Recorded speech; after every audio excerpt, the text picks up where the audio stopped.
तो जैसा कि पिछले एपिसोड में हमने देखा था, वांगलिंग फिलहाल ग्रेट सोल सेक्ट में एंटर कर चुका था।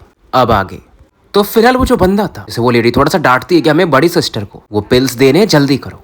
तो फिलहाल ये तीनों लोग उस तरफ पढ़ते हैं। अब वांगलिंग सोचता है कि इस बंदे की बॉडी से निकल जाता हूँ, लेकिन फिलहाल ये सोचते हैं नहीं, देखता हूँ क्या चलता है आगे। तो ये तीनों रेड माउंटेन की तरफ निकल जाते हैं। अब इनका डिस्कशन होता है कि पहले एंसेस्टर यानलू से मिल लेते हैं, बाकी हमें फिर दूसरे पीक्स मतलब पहाड़ियों पर जाना पड़ेगा। तो फिलहाल तीनों फैल जाते हैं और जो इनमें लेडी थी सॉन्ग यिंग करे, वो रेड माउंटेन की तरफ पड़ती है और दूसरी वुमेन और वो जो बंदा जिसके अंदर वांगलिंग, ये भी एक अलग अलग पहाड़ियों पर निकल जाते हैं। लेकिन वांगलिंग इस बंदे की बॉडी से निकल जाता है और जो लेडी जा रही थी सॉन्ग यिंग उससे फॉलो करता है। और ये जो लेडी थी सॉन्ग यिंग दिखने में काफी सुंदर थी और वर्जिन थी। अब पहाड़ी पर पहुंचने के बाद ये रुकती है और एक रेड जेड निकाल कर इसे यूज करने वाली थी। वांगलिंग इस मौके का फायदा उठाता और हल्का सा जो डिवाइन सेंस इस रेड जेड के अंदर भेजता ताकि इससे स्टडी कर पाए ये क्या चीज है। और जो बैरियर था जिसे हम लाइट कर्टेन कह सकते हैं, जैसे रेड जेड उसे टच करता है वहां पर रिपल्स होते हैं। वांगलिंग तुरंत अपना डिवाइन सेंस वापस खींच लेता है और रेस्ट्रिक्शन इस सेंस के थ्रू सेम चीज को कॉपी करता है क्योंकि इससे भी अंदर जाना है। तो फिर ये भी एंटर कर जाता है। अब वांगलिंग जैसे एंटर करता है यहाँ पर फायर एसेंस खतरनाक फील करता है, मतलब सांस से इसे लग रहा था ब्रीदिंग करने से कि यार फायर एसेंस स्ट्रांग हो रहा है। और वांगलिंग फिलहाल इस लेडी के साथ में था और वो फील इसलिए नहीं कर पा रही थी क्योंकि रेस्ट्रिक्शन एसेंस की वजह से। अब ये जो लेडी थी यहाँ पर अनकंफर्टेबल फील कर रही थी क्योंकि हीट ऑरा काफी ज्यादा थी। इस पहाड़ी पर टोटल 19 गुफाएं थे और जो सबसे टॉप पर था उसे छोड़ करके ये हर एक गुफा में वो फ्रूट ले जाके देती है। और हर एक गुफा के अंदर ऑब्वियस था कि ग्रेट सोल सेक्ट के डिसाइपल थे। हीट वेव की वजह से ये लेडी काफी पसीने में थी। अभी आखिरी गुफा के पास पहुंचती है और बोलती है सीनियर सिस्टर ये सोल स्प्लिट फ्रूट है। अंदर से आवाज आता है कि यहीं रख दो और वांगलिंग इस आवाज को पहचान जाता है। फिलहाल ये जो लेडी थी सॉन्ग है यहाँ से इस आवाज को सुनकर रेस्पेक्ट दिखाती है और निकल जाती है। जो गुफा था उसके दरवाजे से एक फोर्स निकलता। इस लेडी को जो फ्रूट्स वगैरह यहीं पर रखने के लिए कहा गया और ये फोर्स जो था फलों को अंदर खींचने लगता है। गुफा के अंदर हमें एक पिंक लेडी को दिखाया जाता है। दिखने में अच्छी, बहुत सुंदर थी, थोड़ी सी डिप्रेस दिख रही थी, मतलब क्या सोच रही थी पता नहीं। वांगलिंग फ्रूट के अंदर एंटर कर चुका था और इस लेडी की तरफ देख रहा था। लेडी अपना आंख बंद करती है कल्टीवेशन के लिए, पर तभी इसे एक आवाज आता है, फैन शानलू। अभी आवाज सुनते ही लेडी जाग जाती है, तुरंत ही राइट हैंड मूव कर आसपास एक मिस्टी ऑरा बन जाता है, मतलब गुफा पूरी तरह से सील हो चुका था। और अब ये बोलती है कि वांगलिंग तुम कहाँ हो। वांगलिंग भी तुरंत प्रकट नहीं होती, पहले उस मिस्ट को फॉलो करता है, मतलब जो फैन शानलू ने अभी बनाया था कि भाई ये कुछ भी हो जाए, इतना विश्वास किसी पे नहीं करता था। फाइनली प्रकट होता है और कहता है कि लॉन्ग टाइम नो सी। फैन शानलू भी स्माइल करती है, बोलती मुझे लगा नहीं कि तुम आओगे भी क्योंकि बहुत लंबा समय हो चुका है। इस फॉग के बारे में बताती कि इससे मतलब किसी का भी डिवाइन सेंस ब्लॉक हो जाता है तो किसी को पता नहीं चलेगा। और सच में ये बहुत खुश थी। वांगलिंग को भी बहुत अच्छा लगता है क्योंकि भाई एंशिएंट इस वर्ल्ड में आने के बाद से ये पहली बार किसी परिचित इंसान से मिल रहा था, बट अभी भी चौकन्ना था। तो फैन शानलू बोलती सही है, तुम्हें चौकन्ना रहना भी चाहिए क्योंकि अगर यहाँ पे सर्वाइव करना है तो रहना ही पड़ेगा। और फिर ये पुरानी चीजें बताती कि इससे 3 साल पहले मैं वो गोई सेक्ट के यूनियन फैंग से मिली थी। हमारे कैलकुलेशन के हिसाब से तुम्हें बहुत पहले आ जाना चाहिए था, शायद कुछ प्रॉब्लम हुआ होगा। वांगलिंग भी बताता कि हाँ कुछ एक्सीडेंट हो गया था, मतलब जो भी चीजें ज्यादा डीप में तो बताएगा नहीं। अब शानलू भी बोलते कि तुम यहाँ पर आए हो मेरे केव में तो कुछ तो तुम्हारा पर्पस हो, क्या चाहिए बताओ, मैं अपना बेस्ट ट्राई करूंगी। अब वांगलिंग बताता है यार कि मुझे मेन अर्थ फायर वेन चाहिए कल्टीवेशन के लिए, जो कि शायद यहीं पर है। शानलू थोड़ा सोचती है और फिर मान जाती है और बोलती ज्यादा प्रॉब्लम होना भी नहीं चाहिए क्योंकि इनकी जो टीचर है वो क्लोज डोर कल्टीवेशन में बहुत रेयरली अपने डिवाइन सेंस को फैलाती है। बड़ी प्रॉब्लम जो मेरी बड़ी बहन वो फैन शान में जो कि फ्लेम माउंटेन पर ही है, तो ठीक है मैं तुम्हें लेकर चलती। और वांगलिंग थोड़ा इसके लिए चिंतित होता कि यार कहीं तुम्हारे लिए प्रॉब्लम ना हो जाए, बट ये बोलती है जहां तक मैं हेल्प कर सकती हूँ उतना कर दूंगी, मुझे लिमिट पता है। अब वांगलिंग जब इसे थैंक्स बोलता तो ये बोलती मुझे तुम्हें थैंक्स बोलना चाहिए, नहीं तो मैं इमॉर्टल एस्ट्रल कॉन्टिनेंट शायद कभी लौट नहीं पाती, मेरी बहन ने जैसे मुझे यूज किया था। और फैन शानलू बोलती थोड़ा सा ब्लश करती कि तुम्हें मतलब मेरे अंदर हाइड होना पड़ेगा। वांगलिंग स्मोक में बदलता फिलहाल, मतलब इसके अंदर छिप जाता है और शानलू यहाँ से निकल जाती, एकदम आराम से जाती कि किसी को डाउट ना हो। और एक बड़े से गुफा की तरफ ये बढ़ती जो कि रेड माउंटेन का बेसमेंट था क्योंकि अंदर में ही फायर ज्यादा होता है और ये जो जगह था मेन अर्थ फायर वेन के काफी करीब था। तब बहुत सारे लोग ध्यान देते कि कोई तो जा रहा है, लेकिन जब देखते कि ये फैन शानलू है तो कोई कुछ बोलता नहीं है। और ये जो दरवाजा था जहां पर ये स्टोन रूम था, यहाँ पर फायर काफी ज्यादा था। ऐसा था कि अगर आप जहां पर मेन अर्थ फायर वेन वहीं पे कल्टीवेट कर रहे हो, जैसे इस दरवाजे के अंदर कल्टीवेट कर रहे हो, जैसा कि आपने ज़ाओयान को भी उस फायर वर्ल्ड में कल्टीवेट करते हुए देखा होगा, तो कई लेयर्स बने थे। बस इस जगह पर हर एक प्रकार का इसेंस को कल्टीवेट किया जा सकता है वाटर इसेंस को छोड़ के। यहाँ पर एक दिन कल्टीवेट करना मतलब बाहर में कई दिनों तक कल्टीवेट करने के बराबर था। इसीलिए इस जगह पर बस जो कोर डिसाइपल्स होते हैं वही एंटर कर सकते थे। तो फैन शानलू हर एक चीज वांगलिंग को बता देती। तो फिलहाल इस दरवाजे को जैसे शानलू खोलती एक अलग मतलब रोर सुनने को मिलता, एक फायर ड्रैगन टाइप कुछ, तो मानो फैन शानलू को डिवोर करना चाहता हो। अब फैन शानलू एक वर्ड बोलती है जाओ, जैसे ये बोलती है फायर ड्रैगन शांत हो जाता है और अब ये इसके अंदर एंटर कर जाती है। पर जैसे दरवाजा खुलता है फिर बंद होता है। एक यंग वुमेन जो कि 30 साल के आसपास होगी, जिसने व्हाइट डाविस्ट ड्रेस पहना, अचानक से अपने कल्टीवेशन से जाग जाती है। इसकी आंखें चंद्रमा के समान थी और देखने की तरीके फिनिक्स के समान। अब इसका डिवाइन सेंस जो था वो स्टोन रूम की तरफ बढ़ता है, लेकिन ज्यादा ये ऑब्जर्व नहीं करते, इसका डिवाइन सेंस वापस लौट जाता है। और फिलहाल ये मतलब सोचती लुवेर पहली बार सेक्ट वापस आने के बाद यहाँ पर गई है। ये कोई और नहीं फैन शानलू की टीचर थी। मतलब उन्हें लगता है कि शायद फैन शानलू अब पुरानी चीजों को भूल रही है और कल्टीवेशन में ध्यान दे रही है। और इस लेडी के अपोजिट में एक जो दूसरी वुमन बैठी थी वो फैन शानलू के जैसे ही दिख रही थी। वांगलिंग अगर रहता तो इसे पहचान जाता। ये थी फैन शानमेंग और ये भी अपनी आंखें खोलती है, लेकिन ये ज्यादा कुछ तो कर नहीं सकती थी, तो फिर कल्टीवेशन में लग जाती है। इधर फैन शानलू वांगलिंग को बताती कि स्टोन रूम में भी ज्यादा नीचे नहीं जा सकती है क्योंकि प्रेशर बहुत ज्यादा होता है। और वांगलिंग को फर्क नहीं पड़ता इस फायर वेव से, मतलब इसे अच्छा फील होता है, ऐसा लगता है इसकी बॉडी में नरिशमेंट जा रहा है। और ये बोलता है कि हाँ ये मेन वेन ही है,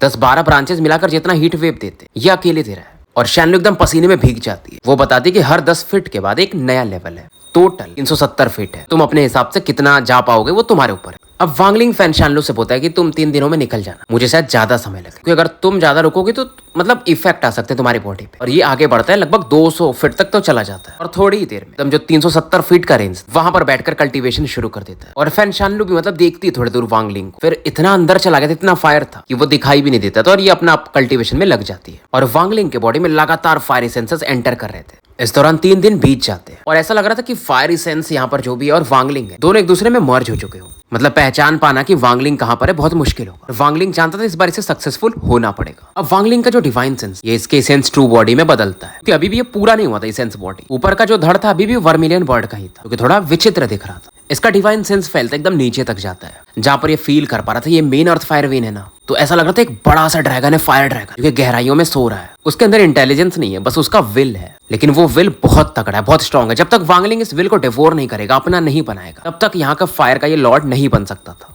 और जैसे जैसे ये फायर को डिवोर कर रहा था अंदर से और तगड़ा फायर आता है ताकि इसको डिस्ट्रॉय कर दे। लेकिन धीरे धीरे इस एसेंस टू बॉडी में चेंजेस आ रहे थे। जो ठुड्डी होती है मतलब जहां पर दाढ़ी होता है वो वर्मिलियन बर्ड का हट जाता, वहां पर स्किन दिखने लगता है इंसानों जैसा। क्योंकि 3 दिन बीत चुके थे तो फैन शानलू को वांगलिंग को फील भी नहीं कर पा रही थी। वो स्टोन रूम से निकल जाती है और उसके बाद कोई आता भी नहीं है। इधर वांगलिंग, तो इस दौरान 3 दिन और निकल जाते हैं और वांगलिंग अब फिराक में था उस एंशिएंट विल को डिवोर कर जाऊं। तो ये एकदम अंदर गहराइयों में इसका डिवाइन सेंस आता है जहां पर वो जो मेन ड्रैगन सोल था वो सो रहा था। और जैसे वांगलिंग एंटर करता है वो जो अर्थ फायर वेन था, ड्रैगन था, वो दहाड़ मारता है जिसकी वजह से माउंटेन ट्रेम्बल करता है। वो जो लेडी थी, वो जो वुमेन थी कि माउंटेन पीक पर बैठी थी, वो अचानक से अपने डिवाइन सेंस को फैलाती और बोलती किसमें इतना गट्स आ गया। सीधा ये पहाड़ी के नीचे तरफ बढ़ने लगती है। मतलब ऐसा रेड जो दरवाजा एकदम खोल देती है, गुस्से में ब्लास्ट कर देती। वांगलिंग जिसकी की बॉडी 370 फीट नीचे थी, आग से घिरा हुआ था, उसकी बॉडी अपने आप और नीचे जाने लगती। मतलब लेडी को लगता है कि ये भागने की कोशिश कर रहा है, तो लेडी का किलिंग इंटेंट और बढ़ जाता है। वांगलिंग को पहले से पता था इस लेडी का पावर लेवल क्या है। वॉइड टर्बुलेंट के अर्ली फेज में थी और इसे पता था कि वो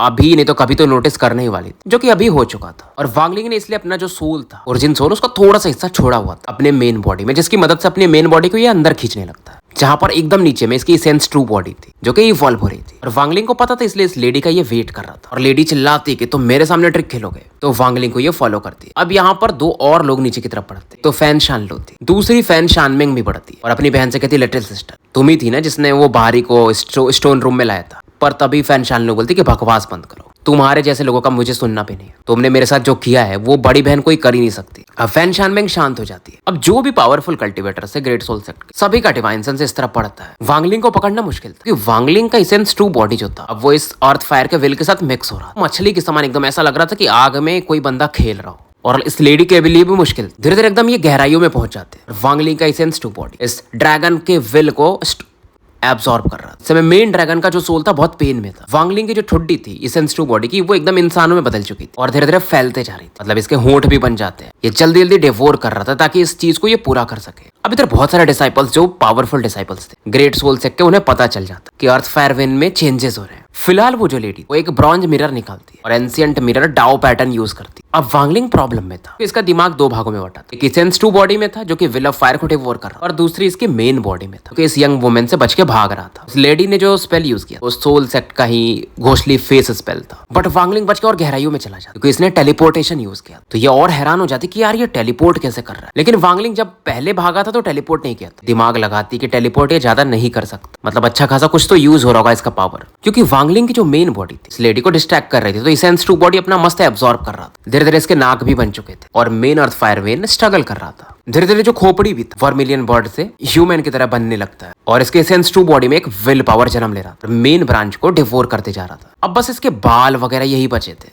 वांगलिंग जानता था बस थोड़ा और समय। अर्थ फायरवेन थोड़ा स्ट्रगल ज्यादा कर रहा था क्योंकि जब मरने के कोई भी करीब आता स्ट्रगल बढ़ जाता है। उधर जो यंग लेडी थी वांगलिंग का पीछा करते करते रुक जाती है और बोलती है यार मेरा मिस कैलकुलेशन है, इस बंदे का अवतार और नीचे गहराइयों में है और ये मेन बॉडी को बस मुझे डिस्ट्रैक्ट करने के लिए यूज कर रहा है। मतलब इसे समझ में आ चुका था तो इसका किलिंग इंटेंट और बढ़ जाता है। ये वांगलिंग के ओरिजिनल बॉडी को छोड़ और गहराइयों में जाने लगती है अवतार के पीछे, यानी कि वांगलिंग के एसेंस टू बॉडी के पीछे। अब वांगलिंग भी समझ जाता है इसकी मेन बॉडी जैसी लेडी रुकती ये एक स्माइल देता है कि ये सब इसका पहले से प्लान था, इसे मालूम था ये लेडी तो आएगी ही आएगी, इसलिए इसने अपनी मेन बॉडी को उस समय ऊपर छोड़ा था और लगभग इसका काम अब तो हो भी चुका था। ऐसा नहीं था कि ये लेडी डम थी, लेकिन कोई भी रहता ना भाई, अगर मेन बॉडी भी इतनी पावरफुल हो तो डिस्ट्रैक्ट तो हो ही जाता है। वांगलिंग भी होता तो ऐसा ही उसे भी लगता। फिलहाल अर्थ फायरवेन में 2 व्हील्स आ चुके थे, एक वांगलिंग का और एक इस अर्थ फायर का, और अब वांगलिंग का मौका था अटैक करने का। जानता था अगर उस लेडी को रोकेगा नहीं इसके एसेंस टू बॉडी को डिस्टर्ब कर सकती है। ये तुरंत ही ब्लडी स्वॉर्ड निकाल और इस लेडी पर अटैक कर देता। ये ब्लड स्लॉटर स्वॉर्ड कहा जाता है। एंशिएंट डाओ के जो 7 स्वॉर्ड्स है उनमें से एक था। लेडी पहचान जाती कि तुम कल्टिवेटर नहीं हो।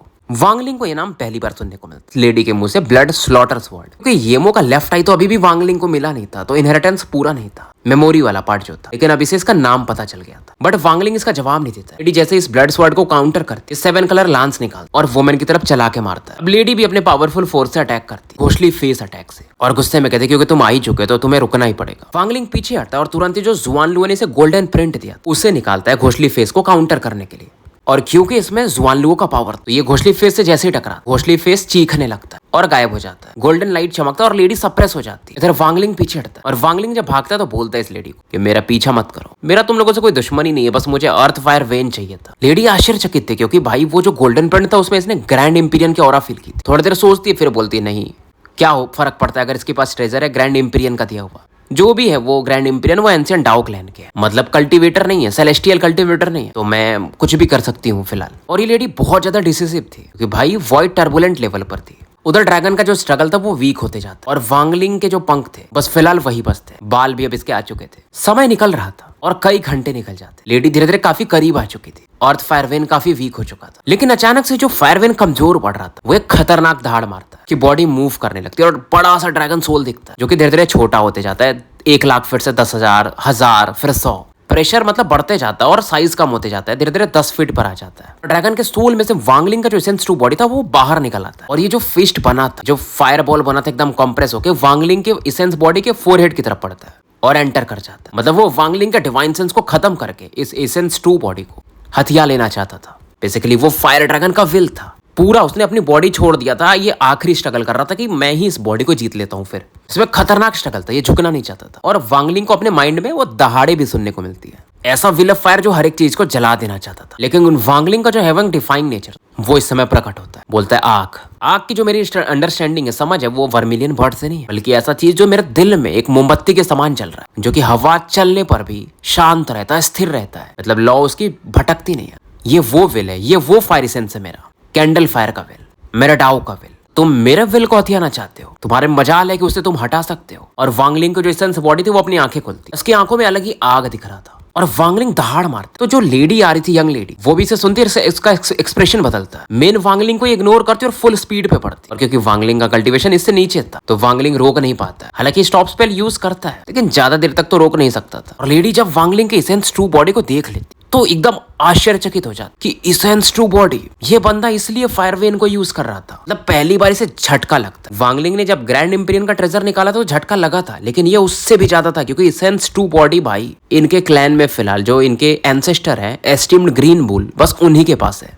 इससे पता था एसेंस ट्रू बॉडी बनाना कितना मुश्किल काम है, तो इसे समझ में पूरा माजरा आ जाता है। इसलिए मुझे भटका रहा था अपनी मेन बॉडी के साथ, मैं इसे सक्सेसफुल नहीं होने दे सकती। और ये अपने ब्लड पावर को यूज करने स्पीड को 10 गुना ज्यादा बढ़ा लेती। उधर जो विल ऑफ ड्रैगन था वो कोलैप्स कर जाता है वांगलिंग के चीक के सामने, विल पावर के सामने। आखिरी भी जो रेजिस्टेंस था वो खत्म हो जाता है और बचा कुचा ये जो ड्रैगन का सोल था वांगलिंग उसे डिवोर कर रहा था। लेकिन वांगलिंग उस विल को जैसे एब्जॉर्ब कर फील करता कि अलग स्पेस में आ चुका था। ऐसा लग रहा था एक नई दुनिया में हो। ये स्पेस बहुत बड़ा था, एंडलेस था, इसका अंत ही नहीं था। वांगलिंग को समझ में नहीं आता, मतलब ये कंफ्यूज हो जाता कि भाई मैं कहाँ पहुंच गया। एक बड़े से बुल को देखता है, मतलब सांड को, और ये जो सांड था इसके आसपास आइस दिख रहा था। ऐसा लग रहा था फ्रीजिंग स्टार पावर, खतरनाक वाला कोल्ड पावर था। लेकिन ये बुल काफी डरा हुआ था। बुल का पावर इतना आराम से था कि जुआनलुओ जो है उनसे तो कमजोर था नहीं है। इसी को हेवनली बुल कहा जाता है क्योंकि इसकी कहानी सुनाया भी गया था। डू किंग ने जैसे बताया था, हेवनली बुल कॉन्टिनेंट एक हेवनली बुल पर ही बना है, ऐसा कुछ। सेलेस्टियल एंसेस्टर ने उसे मारा था और उसकी बॉडी को फिर सील कर दिया था। और ये सब कहानी लगता था लोगों को, जब वांगलिंग देखता तो इसे समझ में आता है ये जो कहानी था वो कहानी नहीं, वो वास्तविकता है, वो सच्चाई है। वांगलिंग को एक फिगर और दिखाई देती जिन्हें ये देख नहीं पा रहा था, ये गेस कर लेता है कि सेलेस्टियल एंसेस्टर होंगे, और इसे ये भी समझ में आता है कि क्योंकि इसने ड्रैगन सोल के विल को डिवोर कर लिया है, इसलिए इसको उसकी मेमोरीज दिख रही थी। बेसिकली वो कोई और नहीं, हेवनली बुल था। बट वांगलिंग को ये नहीं समझ में आता है, हेवनली बुल को तो लोग कहते हैं कि वो फायर एलिमेंट वाला है, तो इसके पास में बर्फ क्यों दिख रहा अभी। हेवनली बुल एक दहाड़ मारता, उसका रोर इतना खतरनाक था कि वांगलिंग जानता था अगर 7 कलर्ड सेलेस्टियल सॉवरिन होता ना, एक दहाड़ में मर जाता। शायद जुआनलू वो ही फाइट कर सकते थे। और एम्परर रूप में जो दूसरे बंदे थे सेलेस्टियल एंसेस्टर की 5 उंगलियां आगे बढ़ती हैं, इस पावर को भी देखकर वो एक वर्ड बोलते हैं, सेंटेंस मतलब एक स्पेल यूज करते हैं, 8 लेवल सेलेस्टियल डाउ, एक्सट्रीम फायर डाउ। जैसे वो बोलते ग्रीन गैस फैलता है इनके हाथों से, हेवनली बुल को बांध देता है, 9 रिंग बनते हैं, धुएं के 9 छल्ले बनते हैं, और पहला जो रिंग था वो इसके आईसी ऑरा को खत्म कर देता है, दूसरा रिंग इसके अंदर समा जाता है, बाकी 7 रिंग इसको घेर लेते हैं। हेवनली बुल कितना भी स्ट्रगल करता है बच नहीं पाता है, इसकी आईसी ऑरा खत्म हो चुकी थी और अब फायर दिखने लगता है, अब ये फायर बुल में बदल जाता है, जबकि था ये आइस बुल। और फिर आवाज आती है तुम हमारे सेलेस्टियल क्लैन को इन्वेड करोगे, तुम्हारा पनिशमेंट ये है कि तुम्हारी बॉडी जो है ना यहाँ के अर्थ में बदल जाएगी, और तुम्हारा ओरिजिन सोल यहाँ के स्पिरिट्स को, इन चीजों को नरिश करेगा, तुम्हारा सोल सप्रेस रहेगा, यही तुम्हारी सजा है। तो बेसिकली यहीं पर ये सप्रेस था। वांगलिंग जो कि एकदम चौंधिया गया था फिर से वापस आ जाता है, ऐसा लग रहा था कि हेवनली बुल की आवाज को सुन पा रहा था, शायद और नीचे कहीं ना कहीं धंसा था, ये तो बस उसके फायर जो बॉडी से निकल रही थी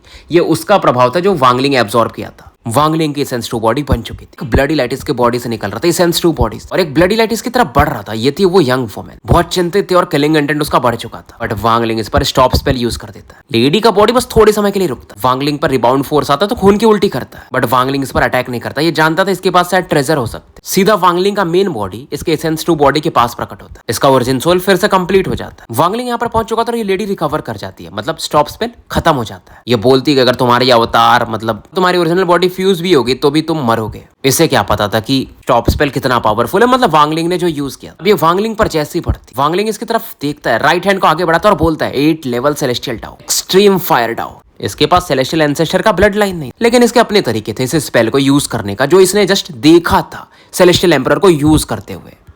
और भाई ये स्पेल सही में बहुत खतरनाक था। आप सोचो ना, सेलेस्टियल एंसेस्टर ने हेवनली बुल को, जो कि आराम से जुआनलुओ जैसे ग्रैंड इंपीरियल लेवल पर था, उसको दबा दिया था, खत्म ही कर दिया था एक तरह से। तो वांगलिंग जैसे इस स्पेल को यूज करता, इसका एसेंस 2 बॉडी बाहर निकलता है, पीछे एकदम परछाई की तरह बनता है, दोनों इस मेथड को यूज कर रहे थे, और एक हीट वेव इस लेडी की तरफ पड़ता है, क्योंकि वांगलिंग का एसेंस 2 बॉडी फायर वाला कंप्लीट हो चुका था, तो इसे ये यूज कर पाता है, और ग्रीन गैस सेम एकदम वैसा ही निकलता है। और लेडी की जो ब्लड लाइन थी वो एकदम कांपने लगती है, ऐसा लगता है इसके बॉडी इसके कंट्रोल में नहीं है। ये बोलती है कौन सा स्पेल है जो मेरे ब्लड लाइन को हिला के रख दे रहा है। और ये फिर से अपने उसी स्पेल जो घोषली फेस था, 36,000 या 36 लाख फेसेस बनाती इस अटैक को काउंटर करने के लिए। और इस समय हमें उस वॉइड को दिखाया जाता है जहां पर वांगलिंग का अवतार था, उसकी आंखें खुल जाती, वो भी अपने राइट हैंड को आगे बढ़ाता है और ग्रीन गैस वहीं से कनेक्ट हो रहा था इस वाले मतलब मेन वांगलिंग से। ये ग्रीन गैस इसके हाथ का एक चक्कर मारता, एक ही स्पेल था, बस इसका जो पावर था वो डबल था, क्योंकि वांगलिंग का यहाँ पर एसेंस 2 बॉडी भी इसको यूज कर रहा था। और ये जो 36,000 खुशली फेसेस बनते, बस एक स्मोक रिंग वांगलिंग बना पाता है,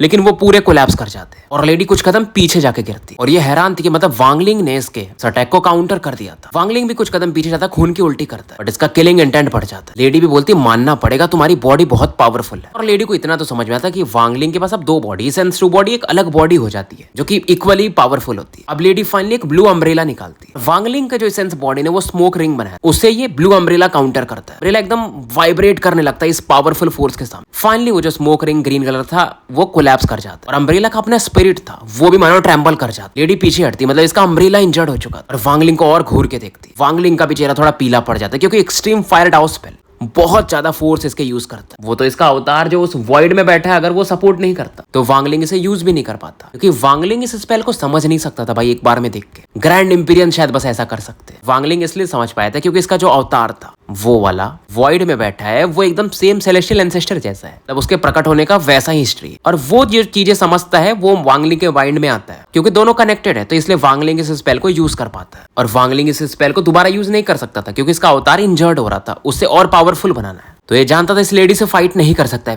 फिलहाल वांगलिंग ये जो फायर था यहाँ पर इससे मैनिपुलेट करता है, इस लेडी की तरफ बढ़ा देता और वॉर स्पिरिट प्रिंट को यूज करता है, ये भी यूज करता है और इसका इसेंस बॉडी भी। इस मौके का फायदा उठाकर यहाँ से ये टेलीपोर्ट कर जाता है, काफी दूर जाके प्रकट होता है, मतलब स्पेशल बेंडिंग यूज करता है और अपनी बॉडी को ऑब्जर्व करता है कि इसका पावर लेवल नहीं बढ़ा है, कल्टीवेशन लेवल, लेकिन अब इसका इसेंस बॉडी बन चुका था, स्ट्रेंथ जो था वो डबल हो चुका था। अभी भी ये वॉइड टर्बुलेंट को मैच नहीं कर सकता, लेकिन लाइफ और डेथ की बात आ जाएगी तो ये ancient dao no celestial spells को यूज कर एक्सट्रीम फायर जो इसने स्पेल सीखा है, आराम से एक वॉइड टर्बुलेंट अर्ली फेज को भी मार सकता है। हालांकि प्राइस काफी बड़ा होगा। अब वांगलिंग यहाँ से निकलने ही वाला, तभी आवाज आती है, लिटिल फ्रेंड तुम मेरे ग्रेट सोल से आए एज अ गेस्ट और अब तुम जा रहे हो। तो स्टोरी यहीं समाप्त करते हैं और मिलते हैं फिर कल एक नए वीडियो के साथ।